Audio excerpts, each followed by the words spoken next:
Heads up, this story is about Mexicans and racism.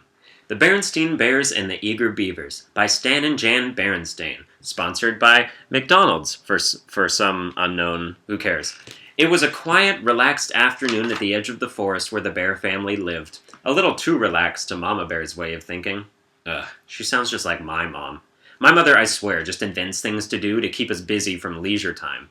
Okay, Kevin, so what we're going to do is we're going to take all these boxes full of stuff I refuse to throw away and we're going to move them into a different room. Then 6 months from now, when I forget this day ever happened, we're going to take those same boxes and put them back.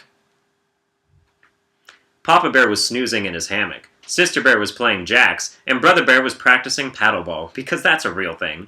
Papa, she said, shaking the hammock, there's work to be done. The steps need fixing, there's loose block around the front door, and we're losing a shutter. If you haven't seen my first and previous entry in this series, I have established that Mama Bear is a Jew, and this theory is only becoming more solid as I read about her constant nagging. Look at this. Oh, Sister Bear, you cross-eyed fuck. Later, my dear, later, mumbled Papa. She's not a deer, she's a bear, dumbass. Mama looked at the cubs. And don't you have homework to do? She asked. We'll get to it, they said.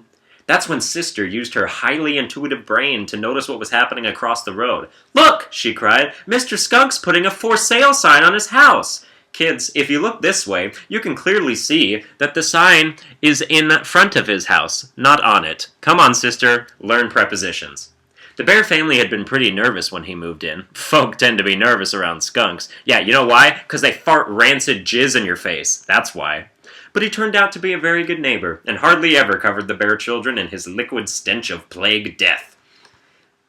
Who will be moving in? Brother asked as they helped him load his belongings onto his truck. See, Down syndrome Sister Bear over here would have said into his truck, but you can clearly see that the back of this skunk's truck is just a weird platform on the front on wheels you might see at a hardware store. Therefore, the only inside to this vehicle is the front door.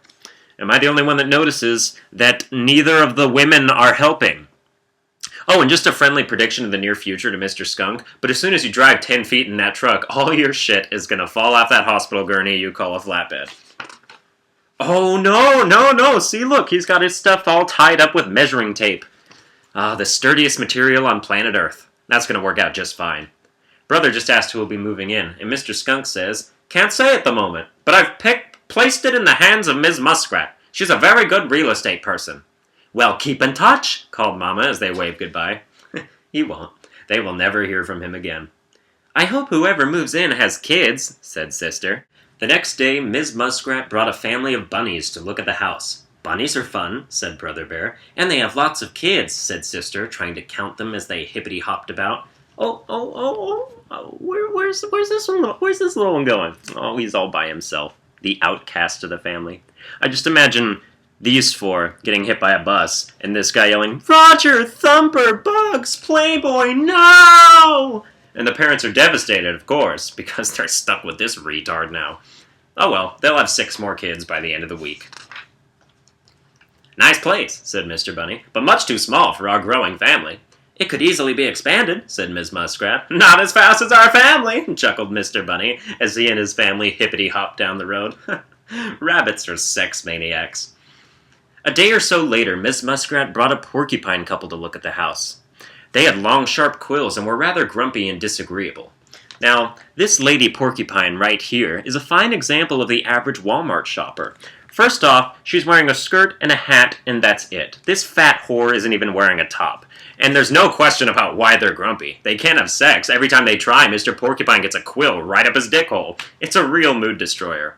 Brother and Sister breathed a sigh of relief when they decided against the house and left. They weren't very friendly, said Sister. Well, porcupines tend to be pricks, explained Ms. Muskrat. Okay, it doesn't actually say that, but it should. Later that week, when the Bear family was gathered in the kitchen, Mama announced, There's a family looking at the empty house, a couple with one youngster. Look at those funny tails, said Sister. I bet they're great at paddleball, commented Brother. Uh-oh, Beavers, said Papa. And it looks like they're making a deal for the house. Now here's where the racism comes in. This is the real next 2 lines of this book. I'm not embellishing it at all. What's the matter with Beavers? Asked Brother. Plenty, said Papa. That isn't even subtle racism. That's blatant racism. You replace one letter in the word beaver and you get a racial slur. Goddamn beaners, said Papa. The hardest working critters known to nature. Bunch of workaholics. They're not called eager beavers for nothing. What's a workaholic, Papa? Asked Brother. It's somebody, he said, who doesn't know how to have fun. It's also, said Mama, okay, this is just bad quote arrangement, a word made up by lazy folk to put down those who aren't. But, be that as it may, those beavers will be good, hard-working neighbors, and when they move in, we're going over there and welcome them with a jar of our special honey. Going over there and welcome them. Good sentence craftsmanship. Welcome, said Mama, when the beavers moved in. Here's something you might not know about the animal kingdom. Bears eat beavers. They totally do. Bears giving beavers honey is like a cat giving a bird a headless rat carcass. I killed many bees to obtain this honey. You know what else I kill? Beavers. And as if the gift isn't a peace offering, here, I'll give you this honey and it would be really swell if you did not eat my house and turn it into dam. Thank you very much, they said. Now if you'll excuse us, we have a lot of work to do. Want to play paddleball? Brother asked Junior. I don't know what that is, he said. No one does. And anyway, I have some homework to do. Said Papa. I can just hear him in his mind going, fucking beavers. Just as I pointed out, said Mama. Good, hard-working folk. See, Papa Bear hates Mexicans, beavers, because they just work all the time. Whereas Mama only likes them for that specific reason too, so I find them both to be equally racist. It wasn't long before they had the place sparkling with fresh paint, new trim, and a picket fence. What the hell? Okay, look at this fence. What the hell is the point of a 2-foot-high fence? You think a rapist would define taking a slightly higher step than usual over a fence as too much work for the reward? Because I don't. A rapist is going to violate that beaver's beaver, and there's nothing she can do about it. I told you so, said Papa as he and the cubs played a little ball in the backyard. Beavers just don't know how to have fun. But Mama couldn't help thinking. Why can't we be more like those hard-working beavers? They seem to get so much done. Why can't we hang out at Home Depot waiting for a construction job to come pick us up?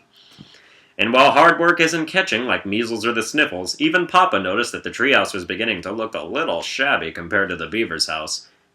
Okay, these kids' eyes are a little different in this picture, and it's kind of creeping me out. So he began to do a little fixing up of his own. Because everyone knows you can't let your neighbor outshine you. He repaired the steps, took care of the loose bark, and fixed the shutter. Mama and the cubs were very proud of him. He was proud of himself. He definitely earned his blowjob that night. Meanwhile, across the road, the beavers had taken notice of the bears. Just look at that time-wasting Papa Bear, said Mr. Beaver as he worked on a new bird bath, which is an essential decor item to any yard. Doesn't he have anything better to do than play with his cubs? But Mrs. Beaver couldn't help thinking, why can't we be more like those fun-loving bears? They seem to have such fun. Oh no, this is it. This is where lazy Mexicans originated from. As Mr. Beaver watched Papa and the cubs play, a strange feeling came over him. Maybe having fun was catching. Junior, he said, laying down his tools, how about you and me playing a little game of checkers? Whoa, slow the fuck down! You have not had fun your entire life. You have to start small. You can't just jump right to checkers. Your mind will explode from the stimulation overload. What about the bird bath and my homework? Asked Junior. The birds can wait a bit longer for their bath, he said as he set up the checkers on Junior's table. And homework doesn't spoil. Your move! It doesn't spoil, but it becomes late, and then I only get half credit in my health class all year and have to become a super senior and not graduate on time, hurtling my life down a pathway of closed doors and too much free time to make these fucking videos. But I guess my dead-end life makes for a nice 10-minute distraction on YouTube. Don't worry, none of that's true. None of it. Hey, look at that, would you? Said Papa Bear. I guess those beavers do know how to have a little fun once in a while.